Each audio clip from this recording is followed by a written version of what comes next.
Слушай внимателно. Следващите 30 дни могат да определят всичко за теб. Да, точно така. Целият ти живот може да се промени, ако направиш едно просто нещо.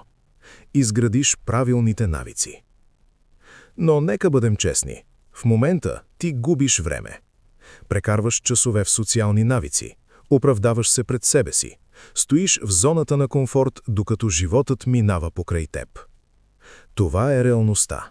Виждаш го, усещаш го, но не правиш нищо. Ето момента, в който всичко се променя. Ти носиш отговорност за живота си. Никой друг няма да го живее вместо теб.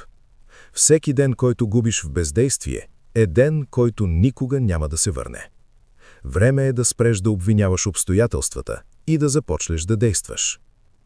И така, ето 5 навика, които ще те извадят от посредствеността и ще те направят човек, когото дори ти ще едва разпознаеш след 30 дни. Първи навик – сутрешна дисциплина.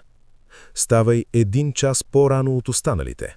Без телефона, без отлагания. Направи първото си действие за деня. Физическо, умствено или и двете. Този час е инвестицията в теб. Втори навик – фокус върху един приоритет. Спри да се разпиляваш. Избери една цел, която има значение, и работи върху нея всеки ден. Малките действия, повторени постоянно, създават огромни резултати. Трети навик – физическо натоварване без оправдания. Не искам да чуя «нямам време». Дори 20 минути на ден ще променят тялото и ума ти. Болката от усилието е временна. Усещането за сила и контрол остава завинаги. Четвърти навик – дисциплина на мислите. Спри да се оплакваш. Спри да се страхуваш. Контролирай какво влиза в главата си. Книги, подкасти, хора, идеи.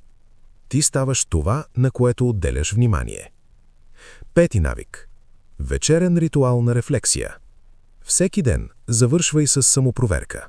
Какво направи? Какво отложи? Какво научи?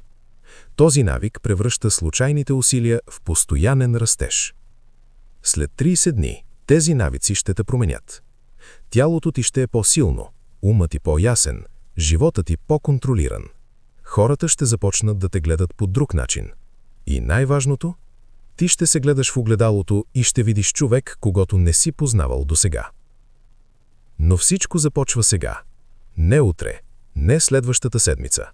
Вдигни се, избери своя навик и го изпълни днес. 30 дни, 5 навика. Един нов ти. Не чакай животът да се промени сам. Ти си причината. Действай.